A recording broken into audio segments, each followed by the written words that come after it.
Dear students, this is the circuit arrangement for experiment number 1, that is verification of KCL and KVL for DC circuits. This circuit arrangement is for Kirchhoff's current law. The main components in the circuit diagram are this DC power supply, then the various resistors used in the circuit diagram, then 2 ammeters, 3 ammeters are required. So if you refer the circuit diagram given in the manual, okay, according to that circuit diagram the connections are made. Here for Kirchhoff's current law, first we are going to set the voltage in RPS as 5 volts.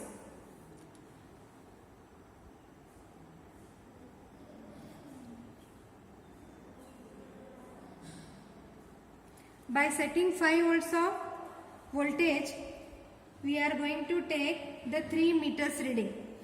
Okay, so these 3 meters A1, A2 and A3, the reading of these 3 meters we are going to take.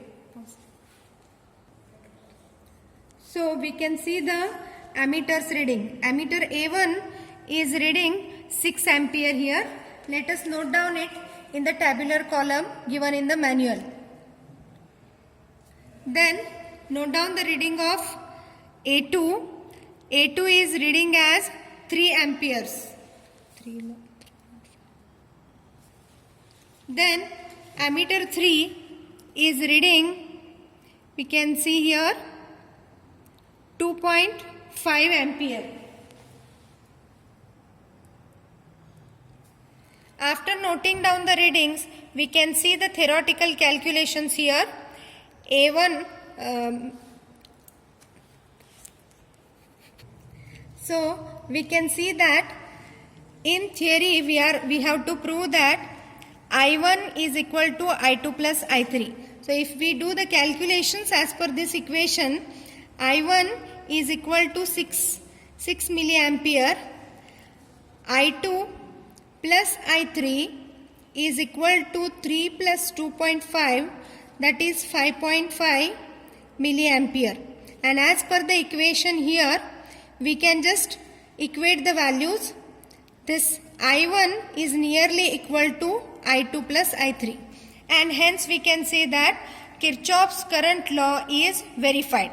Now we can repeat the same procedure by varying the voltage from 5 volts to 10 volts. So in RPS we are going to change the voltage to 10 volts, and once again we are going to note down the reading of all the 3 meters.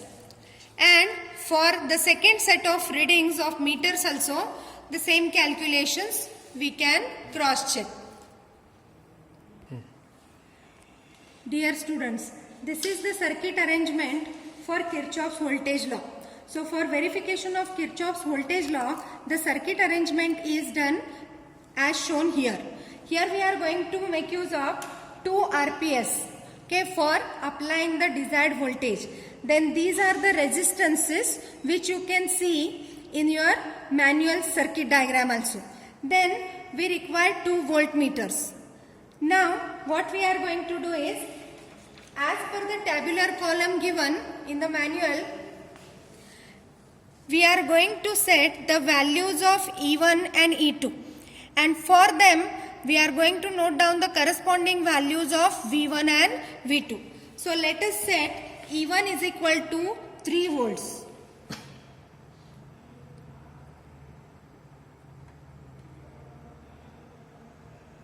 And E2 is equal to 2 volts.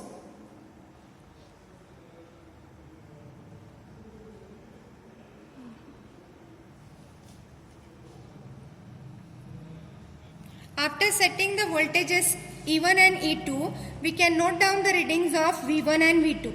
So here we can see the reading of V1 is 1 volts, that we are going to note down in our tabular column. Similarly, V2's reading we will note down.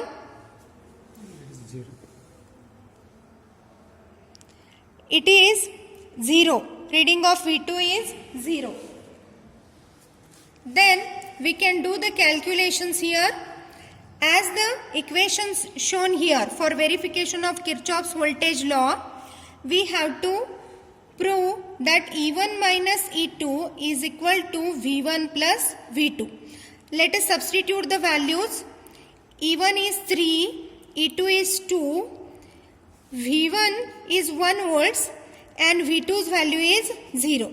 So here we can see that both LHS and RHS are equal, and hence we can say that Kirchhoff's voltage law is proved.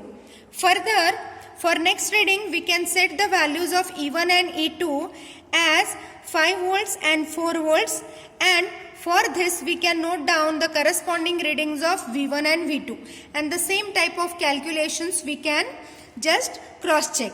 So this is verification of Kirchhoff's voltage law. So we can take a set of 4 to 5 readings as shown in manual.